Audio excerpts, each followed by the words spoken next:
Hello दोस्तों, nasal congestion होना यानी नाक से पानी आने का प्रॉब्लम एक ऐसा प्रॉब्लम है जिससे हजारों लोग पीड़ित होते हैं, या शायद ऐसा कह सकते हैं कि दुनिया में ज़्यादातर लोग को ये प्रॉब्लम होती है और कई लोग को तो साल में कई बार होती है। आज हम जानेंगे कुछ यूजफुल टिप्स के बारे में जो इस प्रॉब्लम से कंट्रोल करने में हमारी मदद कर सकते हैं। टॉपिक पर जाने से पहले जो लोग हमारे चैनल पर नए हैं उन्हें रिक्वेस्ट करूँगा कि चैनल को सब्सक्राइब करें। हमारे चैनल का पर्पज़ है हेल्थ एजुकेशन के द्वारा लोग को हेल्दी बनाना, और इस मिशन में आप हमारे सहभागी बन सकते हैं। चैनल को सब्सक्राइब करके, वीडियोस को लाइक करके। टॉपिक के दौरान कुछ इंटरेस्टिंग फैक्ट्स, कुछ साइंटिफिक फैक्ट्स और स्टडीज़, कुछ प्रैक्टिकल बातें और हमारा ओपिनियन भी आपको बताऊंगा, इसलिए बने रहिए हमारे साथ एंड तक। चलिए शुरू करते हैं मेरे साथ ये हेल्थ का सफर। क्या नेजल कंजेशन का प्रॉब्लम आपके यहाँ पे है और क्या करते हैं आप इससे बचने के लिए, कमेंट सेक्शन में लिख के मैं बताएं।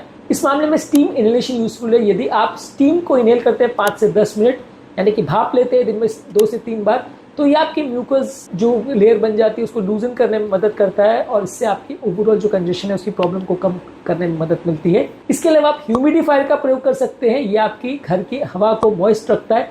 यदि घर के वातावरण में सूखी हवा है, न ड्राई एयर है, तो इससे आपका नेजल कंजेशन का प्रॉब्लम ज़्यादा हो सकता है।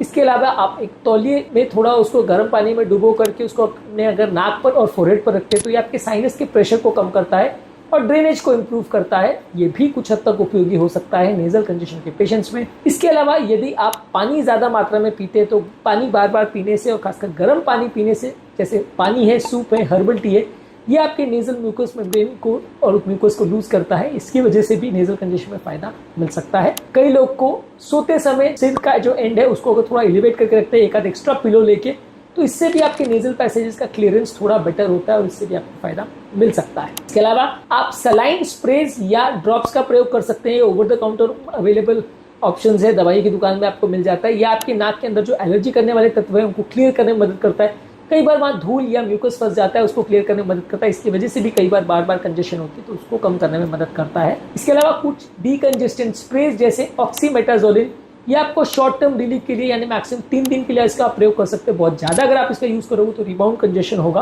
पर अदरवाइज ये आप शॉर्ट टर्म यूजेज के लिए इसका प्रयोग कर सकते हैं। इसके अलावा एंटी हिस्टामिनिक मेडिसिन जैसे सेट्राजिन, लोरास्टिडिन, फेक्सोफेनिडिन, ये काफ़ी कॉमनली अवेलेबल है, इसका प्रयोग कर सकते हैं। ये आपके कंजेशन को कम करने में मदद करती है। कुछ कॉर्टिकोस्टेरॉइड यानी स्टेरॉइड्स के स्प्रे जैसे फ्लूटिकाजोन, मोमिटाजोन, ये आपके नेजल कंजेशन को कम करने में कुछ हद तक मदद करते हैं। इसके अलावा नेचुरल रेमेडीज में आप यूकेलिप्टस या पेपरमिंट ऑयल को भाप में डालकर इसका प्रयोग कर सकते हैं। हाँ, लेकिन इसका डायरेक्ट कॉन्टैक्ट, इसको डायरेक्ट नाक में मत डालिएगा, नहीं तो प्रॉब्लम होगा। गर्म पानी में इसको डाल के इसकी भाप लेते हैं या मेंथॉल की भाप लेते हैं तो इससे फायदा मिल सकता है। इसके अलावा कुछ स्पाइसी फूड प्रोडक्ट जैसे मिर्च है, लहसुन है, अदरक है, ये आपके नेजल पैसेज को टेम्परली क्लियर करने में मदद कर सकते हैं, तो इसका आप प्रयोग कर सकते हैं। अवॉइड आपको करना है सिगरेट की स्मोक का एक्सपोजर का, पोल्यूशन को अवॉइड करना है, स्ट्रॉन्ग परफ्यूम्स और केमिकल्स के एक्सपोजर में नहीं आना है क्योंकि आपकी नेजल म्यूकोसा को इरिटेट करेगा, और बहुत ज्यादा नेजल ड्रॉप्स का प्रयोग नहीं करना है, नहीं तो ये रिबाउंड कंजेशन करेगा, जिसे राइनाइटिस मेडिकामेंटोसा बोलते हैं, जिस पर ऑलरेडी हमने एक डिटेल वीडियो किया है। ये सारी चीज़ों का यदि आप प्रयोग करते हैं तो नेजल कंजेशन के पेशेंट्स में मदद मिल सकती है। आज के टॉपिक में हमने बात करी नेजल कंजेशन के पेशेंट्स को क्या क्या चीज़ें करनी चाहिए। यदि इनमें से आपको कोई टिप्स उपयोगी लगी तो कमेंट सेक्शन में लिख के हमें बताएं। उम्मीद करूंगा कि आज के टॉपिक में कुछ नई बातें जानने को मिली होगी। जो लोग हमारे चैनल पर नए हैं उन्हें रिक्वेस्ट करूंगा चैनल को सब्सक्राइब करें। हमारे चैनल का पर्पज़ लोगों को हेल्दी बनाना है एजुकेशन के द्वारा, और इस मामले में आप हमारी मदद करते हैं चैनल को सब्सक्राइब करके। कमेंट सेक्शन में कमेंट्स आप जो करते हैं वो हमें जानने में मदद करते हैं कि आपकी हेल्थ प्रॉब्लम्स क्या है, प्लस हमारे लिए मोटिवेशन और इंस्पिरेशन का भी काम करते हैं। इसलिए कमेंट्स करते रहिए, वीडियोस को देखते रहिए और हेल्थ के सफर में हमारे साथ आगे बढ़ते रहिए।